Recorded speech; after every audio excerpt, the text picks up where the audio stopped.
Pemirsa, kasus tabrakan mobil dinas DPRD Muba yang berujung dengan tewasnya korban seorang anak-anak berujung damai.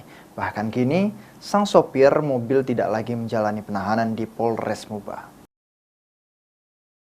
Perkembangan kasus mobil dinas BG7BZ milik Wakil Ketua 1 DPRD Musi Banyuasin, John Kennedy, yang menabrak seorang raja 13 tahun hingga tewas di Desa Lompatan, Kecamatan Sekayu, Musi Banyuasin, 9 Februari lalu, berakhir damai. Keterangan tersebut disampaikan oleh Kasat Lantas Polres Muba, AKP Riki Mozam, saat ditemui wartawan. Selanjutnya, menurut mantan Kasat Lantas Polres Banyuasin ini, pihaknya akan mengupayakan restoratif justice, dan untuk John Kennedy, sang anggota DPRD Muba sendiri, masih diperiksa sebagai saksi oleh penyidik Satlantas Polres Muba.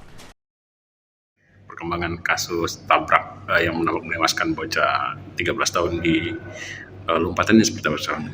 Untuk perkembangan perkara tersebut, saat kemarin sudah kita laksanakan gelar penetapan tersangka. Untuk supir sudah kita tetapkan sebagai tersangka, dan juga untuk kelanjutannya tidak kita lakukan penahanan karena yang bersangkutan kooperatif dan juga dirasa tidak mengulangi perbuatannya. Juga pertimbangan penyidik itu, terus juga selanjutnya informasi dari supir, dari keluarganya juga sudah kita lakukan pemeriksaan bahwa sudah dilakukan perdamaian antara kedua belah pihak, baik si pihak sepeda Dayu tersebut ataupun dengan si pengendara kendaraan Fortuner tersebut. Sementara itu, ayah korban yang ditemui mengaku jika sejauh ini sudah ada pertemuan antara pihaknya dan John Kennedy, dan dirinya berharap agar ada tanggung jawab dari pihak tersangka terhadap nasib anaknya. Iya.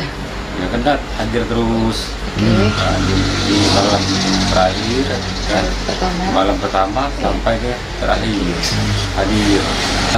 Dia hadir terus, tidak ada permintaan.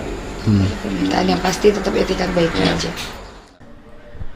Walaupun telah ada perdamaian, kasus ini sendiri masih dalam proses pihak Satlantas Polres Muba.